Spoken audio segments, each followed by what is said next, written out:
Siamo con la segretaria nazionale dell'Ordine qui ad Agrigento per queste prime giornate agrigentine. Ecco, vorremmo intanto sapere da lei una valutazione di questi 2 giorni qui al Palacongressi.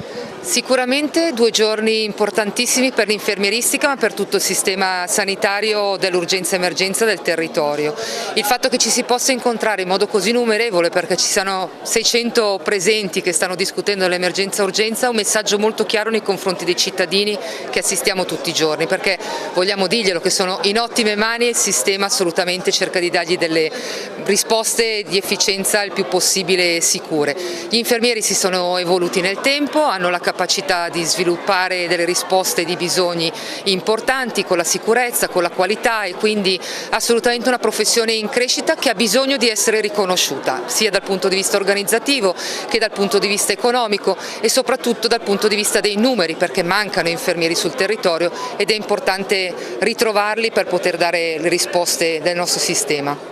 Qui si sono dibattute tantissime tematiche molto importanti. Il Presidente Occhipinti è riuscito a cucire una serie di personalità, i Vigili del Fuoco, il Presidente della SEUS, insomma tematiche protezione civile su cui la Sicilia sta cercando in tutti i modi di arrivare al meglio. Ecco, lei che messaggio porterà alla direzione nazionale di questa sua presenza qui in Sicilia? Sicuramente un messaggio positivo, perché quello che abbiamo visto oggi è stata la capacità di aggregare le istituzioni, l'ordine, i professionisti e anche i cittadini nel discutere di una tematica così importante come l'emergenza-urgenza. Quindi un messaggio buono da sviluppare, da riportare anche in altre realtà e quindi sicuramente da duplicare su altre situazioni regionali come questa. Quindi complimenti.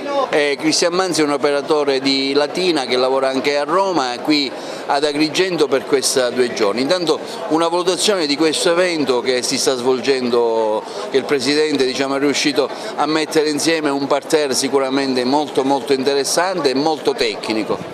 Allora, buongiorno a tutti, direi estremamente interessante, estremamente necessario svolgere congressi tipo questo che si è svolto qui ad Agrigento. Faccio tanti complimenti ai miei colleghi di Agrigento che hanno organizzato questo evento, li ringrazio per avermi invitato a fare una relazione bellissima del quale io sono innamorato, i protocolli di gestione autonoma infermieristica del sistema di emergenza-urgenza, quindi veramente grazie e veramente ancora tanti complimenti ai colleghi di Agrigento.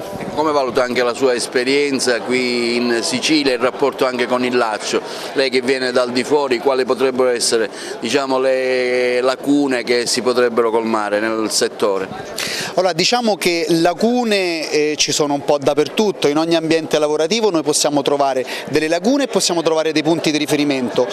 Quello che io dico a carattere generale è che tutte le regioni dovrebbero unirsi per un unico obiettivo, quello di rendere il sistema di emergenza 118 democratico a democratico, ovvero ogni cittadino deve avere la certezza che avrà sempre lo stesso trattamento al fine di salvaguardare la sua salute, quindi unione. Presidente, siamo quasi al termine di questi 2 giorni, giornate agrigentine, ecco, la consapevolezza è anche di avere messo insieme un parterre qualificato in questi 2 giorni, per cui qual è il messaggio che si lancia nel settore dell'emergenza del vostro ordine? Noi abbiamo voluto fortemente lanciare questo messaggio alla popolazione tutta, perché gli eventi catastrofici purtroppo esistono e sono possibili, per cui noi stiamo cercando di far percepire più che altro quella che è la cultura dell'emergenza, per saper intervenire ed essere pronti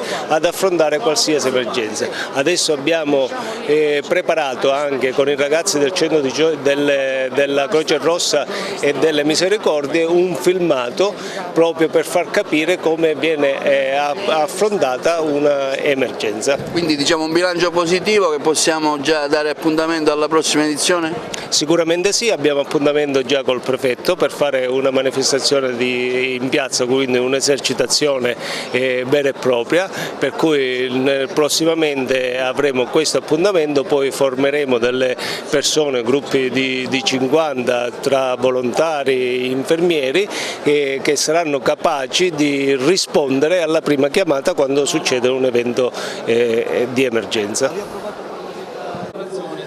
Ecco, la Croce Rossa Italiana presenta a questa 2 giorni convegno organizzato dall'Ordine delle Professioni Infermieristiche. Ecco, come valuta l'iniziativa e qual è stato il vostro apporto? È stata un'ottima iniziativa e sono delle attività che dovremmo fare sempre, anche perché abbiamo fatto delle simulazioni insieme a altre associazioni di volontariato.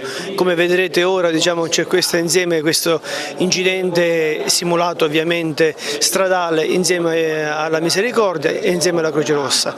È stata ed è una bellissima 2 giorni dove si è parlato di NBCR, nucleare, biologico, chimico e radiologico, dove come tutti voi sapete il decreto del Ministero della Salute ha dato la possibilità alla Croce Rossa di occuparsi di questi trasferimenti per via di terra, mentre per il mare se ne occupa l'aviazione militare e per il mare, scusatemi, la Guardia Costiera, e per la parte del cielo l'aviazione militare.